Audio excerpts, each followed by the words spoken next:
We got the pretzels from Not of This World Pretzel. I'm going to abuse them a little bit later on in the show. And we've got the Giants and Eagles. And everyone's jockeying right now for a little touch of gamesmanship. This guy's playing. That guy's not on the injury report. The Eagles are cheaters when it comes to kicking field goals and moving the ball forward on 4th and inches and 3rd and inches. And then we learned earlier today that the New York Jets season was as bad of a soap opera as we have had here in a very, very long time. Lots to get to. Plenty of time to do it. Good afternoon, Evan. How are you today, kid? I'm all right. Yeah? Yeah. Just all right? Feeling good. Oh, if you're not loving the air you're breathing these days, then you're not a New Yorker. No, Let's you're right. go. I was actually at the Garden last night. Had a great night watching fun basketball for 2.5 hours. That was a great time. Sure, great time at the Garden watching the Knicks lose. Great. You asked me how I'm doing. I did great. I'm doing fantastic right now. I experienced New York sports last Evan, night. It was I fun. am 48 hours away from Giant playoff football, and while I'm getting there and getting excited for it, I got a gift from the heavens today. I got insight as to the train wreck that is the New York Jets. Woo! And here's the troubling thing about it. And I know a lot of you view it as a positive. If you haven't read it because it's a subscription article in The Athletic, I don't get The Athletic either. So did you read it? Yeah, I had someone send it to me. What do you think about this? Because I don't believe in paying for sports news. I hate it conceptually. That being said, the gist of this article that came out in The Athletic today about the Jets season and the dysfunction and the Elijah Moore stuff and the Zach stuff, and really a very well written, very well researched, it seems, article. If I accept all of it as the gospel, and I think I'm going to, the takeaway, which is troubling to me, is that the author makes an attempt to make Robert Saleh look like Mahatma Gandhi. Yes. Right? That was my biggest takeaway. Yeah, like that without the great stewardship and leadership of Robert Saleh and putting out multiple fires seemingly every single week. This thing would have, exploded at some point this year. The other story is that LaFleur is an idiot. That's the other thing I took out of this. It seems like that. His it also offense seems is like too complicated. Yeah, I don't buy he that, didn't though. treat Zach Wilson the way Zach needed to be treated. Oh, God, with what? Things kid of gloves? that variety. Yeah, listen, I will say this. LaFleur has one good fight, and I think it's a fight that he would win. You can't tell me my offense was too complicated or that I was the problem when other people executed my offense at least, to be fair, on acceptable rate. Oh, dude, every other quarterback not named Zach Wilson played the position better. Right. And we're not just talking about Mike White. We're talking about Josh Johnson, the brief period of time he played. We're talking about Joe Flacco. So, right. Yeah, when we saw others executing his West Coast offense, we saw other guys doing a better job. Yeah, now we know LaFleur felt that way, but guess what? We have eyes. We watched this the last few years. We saw the exact same thing. Yeah, he's right about that. I mean, we could obviously take shots at him and the offense sucking and all that, and he ultimately paid the price for that. And I think most of us accept that we're okay with it. Now go out and get a competent, proven offensive coordinator like a Nathaniel Hackett. Or Greg Roman, who just became available a mere hour ago when the Baltimore Ravens did one of those mutual breakup things. Peace out. Right. The last time the Ravens did that, Giant fans, was 2 years ago or a year ago with Wink Martindale. And that has paid major dividends for the New York Giants. How did that work out? It may only be a 1 year of dividends, but I loved what Wink Martindale said yesterday. This is not a jumping, whatever you say, a stepping stone. This is a destination. Now, he's meeting the Colts on Sunday night. Yeah, he's full of crap. Right. So what are you talking about? If he gets an offer as a head coach, he'd be stupid not to take it. No one blames Wink Martindale for doing that. He deserves a head coaching opportunity. He's interviewed for head coaching jobs for years. He's a damn good defensive coordinator. Right. We've seen the work he's done here. So if he wants to use it as a stepping stone, God bless him. Yeah. Now, listen, truth be told, if I'm the New York Giants, and I apologize for jumping Jets to Giants, we should stay focused, but fair enough. If I'm the New York Giants, I go to Wink Martindale and say, listen, you're never going to be the head coach here because Brian Dable should be here a long time, but we're going to pay you like a head That's coach. what you try to do, yeah. I'll give you $5 million bucks here. I mean, I'm making up numbers here. No, you're right. But he is that good And to me, I recognize if you ultimately want to be a head coach, no one should stand in your way, nor can they. And I'd respect that. Go be a head coach, and we'd wish you well because we appreciate what you did. But if I'm John Mara and Steve Tisch, I would say to him, 5 years, $5 million a year. There's one we'd other like thing. you to stay. Great idea. There's a thing you add to that. All right. The team that's interviewing him, so in this case, I think the Colts are interested. Sunday I'm not night, sure yeah. wyou else. Yeah. You talk trash about the Colts. You say, you don't want that You job. really want to play for that? You want to do this? You want to run that show? Fair enough. The owner hired Jeff Saturday. Like, you make it so that you don't want to go find a bad head coaching job, because if you take a bad job and you don't succeed, it sullies your resume. Listen, I'm with you in lockstep on that, and I think you can make them an offer. We know they can afford it, and I would say we don't want Rick Martindale to be a one and done. He's great at what he does, and there's no guarantee he's going to be a great head coach. We've seen that story too many times. I make him the assistant head coach, associate head coach, which means nothing. And you pay him $4 or $5 million a year. That's what means something. Yeah. Adding those zeros to the paycheck. And that's it. That being said, you've got the Giants getting ready for the Eagles. Lane Johnson's playing in this game. It was a torn abductor. I don't know what it is. I know his groin's effed He up. says it's a groin issue. So Right. Which means this is a game for Kayvon Thibodeau to make his presence felt, because he's the guy that's going to be coming off that left edge, which is the right side of the Eagle line. And as I understand it, the thing that will be problematic for a guy with that injury is that step to the right. It's one thing to block a defensive tackle or an alignment coming straight up at you, as I've been told. But if Thibodeau comes around the side and you make him have to extend his leg out and turn, that's where that injury becomes a problem for him. So if you want to have a huge playoff game as a rookie and shut everybody up about your offensive snow angels while Nick Foles was writhing in pain next to you, this is Kayvon Thibodeau's day or night. I think he's a huge part of this game. This injury is going to greatly affect him in theory, because the truth is Lane Johnson is awesome when he's healthy. He is a Hall of Fame right tackle. Yeah, so that's the weird thing when you look at these injuries. We don't know how much it's going to affect him. I think we know he's hurt, though. Of course, he's not 100%. But does Lane Johnson turn into Winston Justice? Not necessarily. Right. Now, I'm not saying he's the same guy who basically never allows pressures, but that's the unknown going into this. What I do know is that the Giant offensive line is going to be tested, because that Eagle pass rush is a pain in the ass. I think they had 70 sacks this year. They not only had 70 sacks, Craig, which led the league. Yeah. But the team with the second most sacks in the NFL had 55. They ran away with it. They had 4 guys in double digits in sacks. There were only 19 guys in the entire NFL who reached double digits in sacks. So really the thing I would fear the most going into this game is the test that this Giant offensive line is going to face. Maybe not Andrew Thomas, because he's been brilliant. Sure. Andrew Thomas doesn't allow pressures. But the right side of this offensive line, led by a rookie in Evan Neal, you talk about a welcome to the NFL playoffs moment. Go take on that pass rush, because they have been beastly all season long. I also think Saquon Barkley's looking at 10 receptions in this game, because you're going to have to take their strength and make it a weakness. You know they're going to have some sacks. I mean, they're the best in the league at it. And as I view it, let them come in, get Saquon behind that rush, and give him the rock. I would not be surprised if Saquon gets 12, 13 targets. Well, you know what else? I really wouldn't. They've struggled with, and it's tough to find too many things the Eagles have struggled with, because they had a great year. I mean, if you look at the whole 17 games, even the games where there were injuries, they had a brilliant season. They struggled against mobile quarterbacks.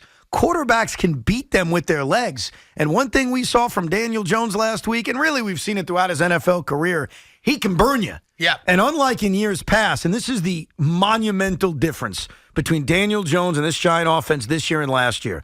Last year, they turned the ball over more than any other team in the NFL. This year, they're stingy as hell. Yep. They don't turn the ball over. They've turned the ball over the second fewest times of any team in the league. And that has been, when you talk about the big turnarounds of this Giant team, that's number one. Yep. To say that Daniel Jones and the Giant offense protects the football greatly, if I said that to you a year ago, you would have slapped me backside of the head. 100%. What the hell are you talking about? Yeah. 100%. You know, it's funny. Sometimes the more things change, the more they stay the same.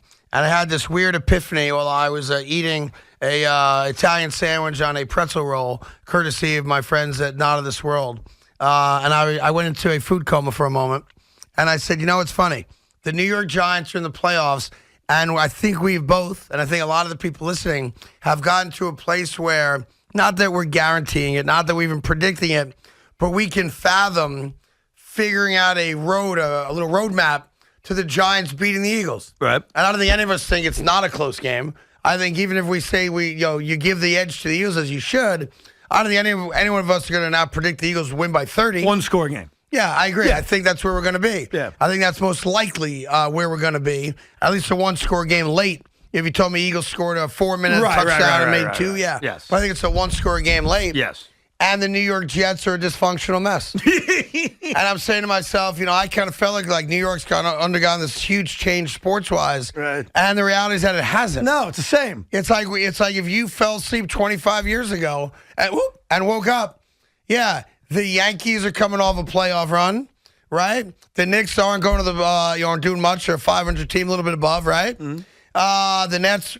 recently, obviously, without KD, who knows what they are? Mm-hmm. But, the two teams we care most about right now, the Jets are a mess, the Giants are in the playoffs. Yeah. What's changed? That's most years it's of the my... same damn thing every freaking year. That's most years of my existence on this earth. Like, we had a respite, really, for the last decade where the Giants joined the dysfunction. Right. And they really did. But we didn't do anything different as Jets. No. We were the same old Jets. The Jets, but the Giants joined us. Yes. So misery had company for the last decade. And look, to the Giants' credit, or lack of credit, their dysfunction was off the roof. I mean, Joe Judge is calling quarterback sneaks. Like, he's yelling at the media. He's blaming former coaches. Like, the Giants were peak mess. They bench Eli Manning. Here comes Geno Smith. Little did we know he'd be good in a few years. Peak mess. But here we are, you're right, in January of 2023. Same crap. And it's just like 2011 or 2007. Giants are 2 games away from a Super Bowl. The New York Jets have to read an article about how Elijah Moore told LaFleur to shut the F up in a meeting. He told... Right? I mean, what are we talking about? What Elijah Moore said actually made me laugh. I was reading this article, and I started laughing because if you remember back when Elijah Moore demanded the trade, they sent him home. We know that Yes, story. went home for the day. Right. Then he didn't travel with them that game. Okay. And then after that game, they allowed him to come back, figuring that, I think the words from Saleh were, he needed to cool off. Okay, well, what did he need to cool off from? We now know. It wasn't the trade demand. He was actually practicing that day. It was when he stormed off the field, looked at LaFleur and said, "You bleeping suck. You're terrible." And he stormed. You suck. And that's what he said. And by the way, Elijah, if you're listening, touche.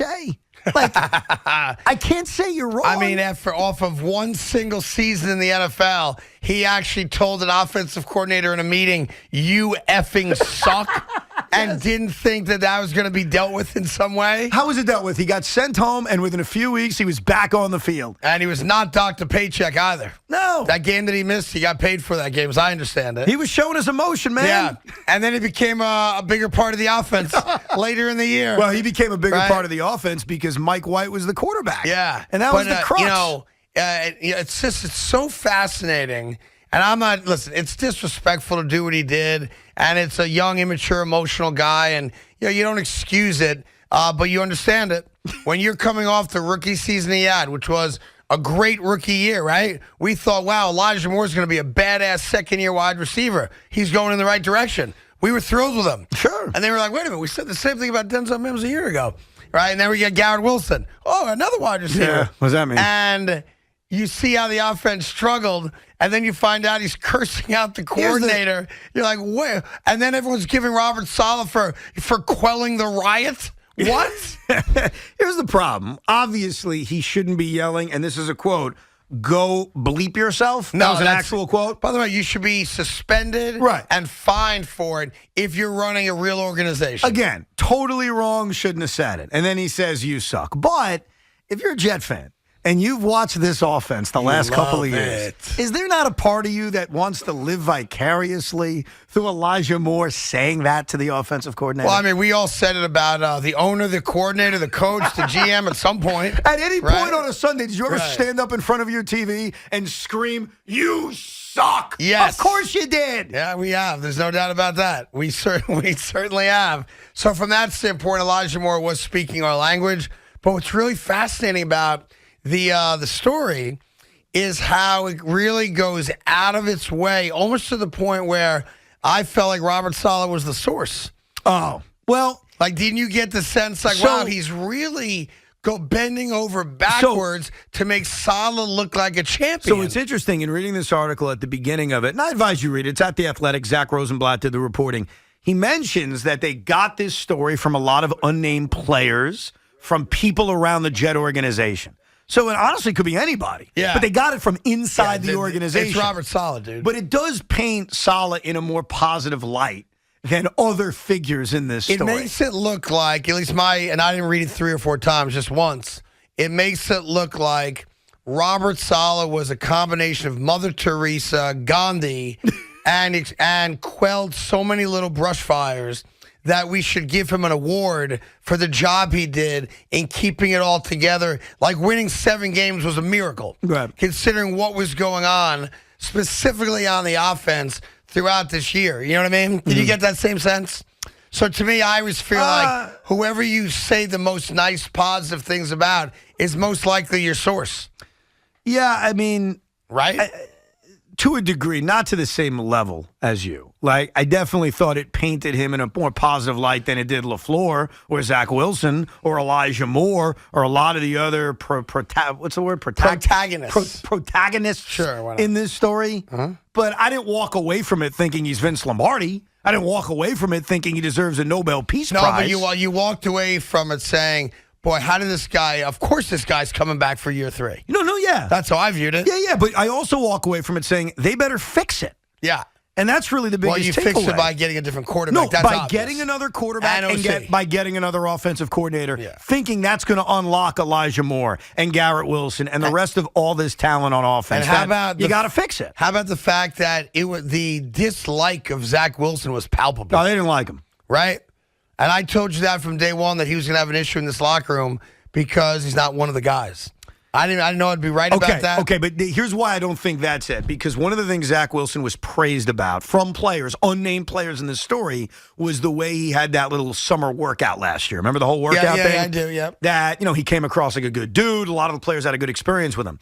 My takeaway on why they don't like Zach Wilson is because he wasn't executing the offense well enough to get them involved. Well, I mean, sure. Like, the reason why I think Elijah Moore loved Mike Bleepin' White was because Mike White got him the football. He threw him the ball and he threw it in the right place. And at the end of the day, friendships, or he's one of the guys, or he's a buddy, what these guys want, and I don't blame him as an athlete, is you want to succeed. You want to be in the best position to succeed. Anyone in the NFL has to have a huge ego because you were damn good growing up in high school. You were damn good playing Pee-wee football. You think you're the best player on that field. Right, and you have to. To a man, everybody on that offense looked at Zach Wilson and pretty much said, he doesn't make me better. He doesn't get me the football, yet other guys did. And I think that, to me, is where the dislike or the distrust of Zach Wilson came from. Well, listen, we'll get all the Jets throughout today, and, of course, Giants, Eagles. There's now a video showing Jason Kelce and the Giants cheating on short yardage situations. We know that they cheated in the field goal game by bringing a mini T out there for field goals. And now that those two things will not happen on Saturday night, the New York Giants have an edge. And there's nothing better than having an edge when it comes to a playoff football game